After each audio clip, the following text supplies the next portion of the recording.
परिसीमन आयोग की अंतिम रिपोर्ट ने कहीं ना कहीं सियासी खेमे में हलचल डाल दी, क्योंकि कुछ हलकों को अन्य हलकों के साथ मिलाया गया है। वहीं कुछ नेताओं का वर्चस्व जो है इस समय दांव पर लग रहा है। दीपांशु मेरे साथ हैं, यूथ कांग्रेस के स्पोक्स पर्सन। उनसे जानेंगे कश्मीरी पंडित समाज जो बरसों से एक पलायन का दर्द झेल रहा है और जो लगातार ये मांग कर रहा है कि उन्हें भी उस दायरे में लाया जाए जहां नेतृत्व का मौका उन्हें मिले। तो इस समय पूरी तरह से सिफारिश की गई है परिसीमन आयोग की तरफ से कि कश्मीरी पंडित समाज को 2 सीटें जो है वो मुहैया करवानी चाहिए। मेरे से बातचीत करने के लिए मौजूद हैं, इनसे जानेंगे कि ये जो सिफारिश है क्या इससे ये सहमत हैं या इसका ये विरोध जिताते हैं।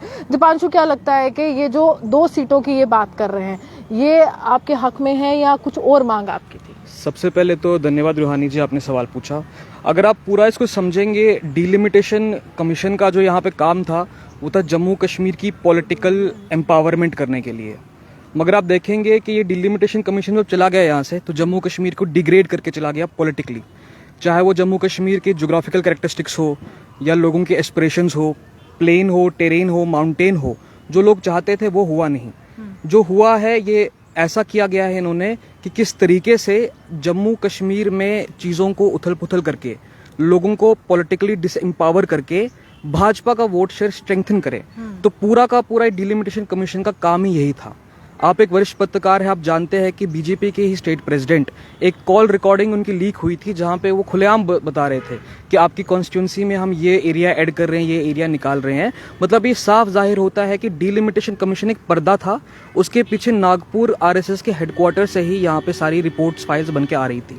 और जहाँ तक आपका सवाल है कश्मीरी विस्थापितों को लेके, मैं आपके माध्यम से ये स्पष्ट कर देना चाहता हूँ जनता को कि कश्मीरी पंडित पूरा समाज अब पार्टी लाइन्स 2 साल से जब से डिलिमिटेशन कमीशन आया ये मांग कर रहा था कि कश्मीरी विस्थापितों के लिए 2 या 3 सीटें स्टेट असेंबली में रिजर्व की जाए।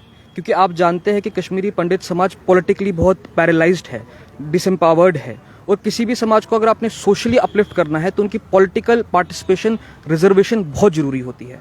मगर डिलिमिटेशन कमीशन में गैजेट नोटिफिकेशन में कहीं भी कंक्रीट प्रोविजंस में कश्मीरी पंडितों की रिजर्वेशन की बात नहीं की गई है, जिसका ये बहुत दुखदायक और अफसोसजनक है।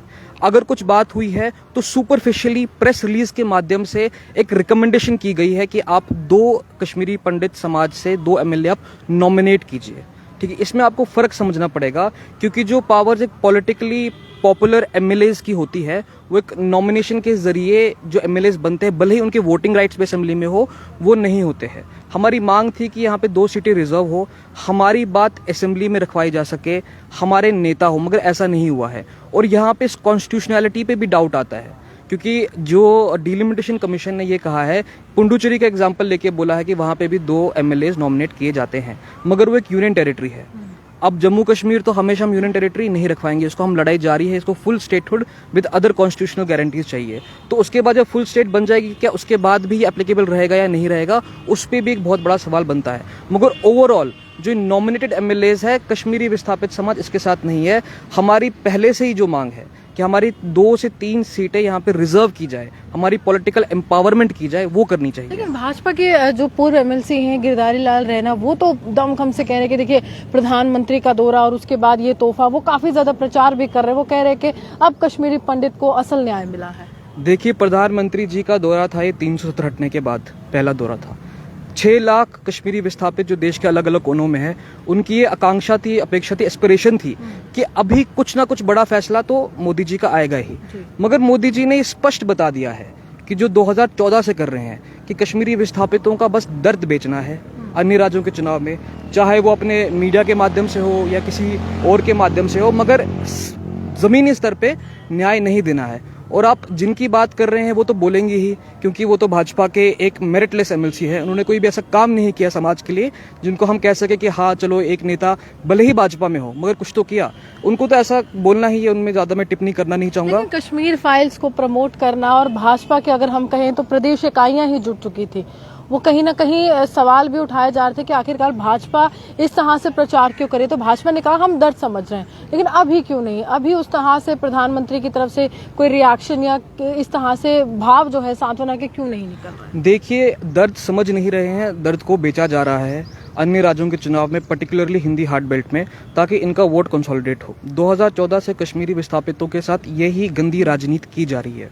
जहाँ तक कश्मीर फाइल्स की बात है, ये सच है, ये जग जाहिर सच है कि कश्मीरी विस्थापितों के साथ जो हुआ है शायद ही हिंदुस्तान में किसी समाज के साथ हुआ है। अपना घर परिवार जमीन जायदाद एक रात में छोड़ना पड़ा, मगर वो तो रील में दिखाया गया। रियलिटी ये है कि मिलिटेंसी से कश्मीरी विस्थापितों को तो निशाना बनाया ही गया, मगर वहाँ पे मुसलमान भाई थे उनको भी निशाना बनाया गया, वो भी माइग्रेट हुए, हमारे सिख भाई भी माइग्रेट हुए। छत्तीस सिंहपुरा जैसे एक मैसेकर हुआ वो भी वहाँ पे बताना चाहिए था। साथ में हमारे जम्मू के जो बड़े डुग्गर भाई है उनकी जिंदगी पे भी प्रभाव पड़ा। जब यहाँ पे इंटरनेट शटडाउन होता था, कर्फ्यू लगता था, हमारे बिजनेस कम्युनिटी स्टूडेंट कम्युनिटी पे भी इफेक्ट होता था। तो मिलिटेंसी से ओवरऑल तीनों खित्तों को, जम्मू कश्मीर लद्दाख, सभी वर्ग के लोगों को इम्पैक्ट हुआ है। मगर जहाँ तक कश्मीर फाइल्स की बात है, आपने बताया कि भाजपा प्रचार कर रही है, हमारे दर्द को बेचा जा रहा है, हमारी लाशों को बेचा जा रहा है, मगर जमीनी स्तर पे हकीकत में कुछ भी ठोस प्रोजेक्ट इन्होंने सामने नहीं लाए हैं। तो उम्मीद है कि अब न्याय मिलेगा आपको, क्योंकि लगातार हम कह रहे हैं कि आरक्षण की भी बात हो चुकी है, नेतृत्व की भी बात हो चुकी है, और 2 सीटों की सिफारिश, वो 2 सीटें या फिर मैं कहूँ वो 2 चेहरे आपकी कम्युनिटी का भविष्य कैसे बदलने वाले? देखिए, मैं रूहानी जी आपको स्पष्ट कर देना चाहता हूं, जैसे मैंने आपको पहले बताया कि रिजर्वेशन एक माध्यम होगा हमारे समाज को आगे बढ़ाने का, नॉमिनेशन नहीं। और मैं आपको ये स्पष्ट कर देना चाहता हूं, कुछ हमारे भाई बंधु बड़ा खुश हो रहे हैं कि कह रहे हैं कि भाजपा ने नॉमिनेशन की रिकमेंडेशन आई है। आपको समझना पड़ेगा ये ऑफिशियल गैजेट में कोई प्रोविजन नहीं है कि इंप्लीमेंट होगा ही होगा। ये एक तरीके से सुपरफिशियली कम्युनिकेट किया गया है पीओजे के वालों के लिए, हमारे भाइयों के लिए भी और कश्मीरी पंडितों के लिए भी। और जैसे मैंने बोला, नॉमिनेटेड एमएलए हमारा दर्द नहीं समझ पाएंगे, जो एक पॉपुलर एमएलए जो इलेक्टेड रिजर्व सीट से निकल के आएंगे। और जहां तक आपने कहा कि भरोसा है नहीं है, भाजपा से तो हमको एक पैसे का भरोसा नहीं है। भाजपा ने 2014 से मैं तो ये चैलेंज करता हूं, कोई भी आरएसएस का बंदा, कोई भी भाजपा का नेता मुझे आके मुझसे बहस कर ले, वो मुझे बता दे पिछले 8 सालों में एक प्रोजेक्ट, एक पॉलिसी खसूसी तौर से कश्मीरी विस्थापित समाज के लिए इन्होंने क्या लाया है। 2015 में मोदी जी जब जम्मू कश्मीर आए थे, वादा किया था 6000 फ्लैट्स कश्मीर में बनेंगे। 2022 में राज्यसभा की रिपोर्ट आती है 15% से कम काम हुआ है। 7, 7.5, 8 साल में 15% से कम काम हुआ। ये एक सवाल है इनकी पॉलिटिकल सिंसेरिटी और पॉलिटिकल इंटेंट को लेके। और डिलिमिटेशन की जहां तक बात है, मैं इसको डिटेस्ट करता हूँ, रिजेक्ट करता हूँ, क्योंकि यहाँ पे नॉमिनेशन से कुछ नहीं होगा। हमारा जो मौकफ है, हमारी जो डिमांड है कि रिजर्व्ड सीट्स हमें दी जाए, ताकि हमारे नेता असेंबली में बैठ के हमारी पैरवी कर सके, वो हमारी मांग है। लेकिन साफ तौर पे जीते हुए विधायक चाहिए, ना कि उस तरह से कि तमाम विधायक जो है अन्य 2 विधायकों को चुने, जिसमें कश्मीरी पंडित समाज का दर्द समझने की हिम्मत हो और उनके दर्द को आगे लेकर जाते हुए उनके लिए कुछ ना कुछ यहाँ पर प्रक्रिया जो है वो शुरू की जाए, जिससे उनका भविष्य जो है वो अव्वल हो और उज्जवल हो। लेकिन इस समय कहा जा रहा है कि लगातार भाजपा जहाँ दमखम से कह रही है कि देखिए, हम शुक्रिया अदा करते हैं देश के प्रधानमंत्री का, परिसीमन आयोग का, कि किस तरह से उन्होंने पूरी तरह से रिपोर्ट तैयार की गई, जिसमें परिसीमन आयोग में नाम है कश्मीरी पंडित समाज का। लेकिन अब जो है नॉमिनेटेड वर्सेस इलेक्टेड की बात जो है वो शुरू हो चुकी है, और एक नए विवाद को इसने जन्म दे दिया है कि पूरी तरह से क्या वो जीते हुए होंगे या फिर वो चुने हुए होंगे। आप यूं ही हमारे साथ बने रहिए, देखते द न्यूज़ नॉलेज, जम्मू से रूहानी।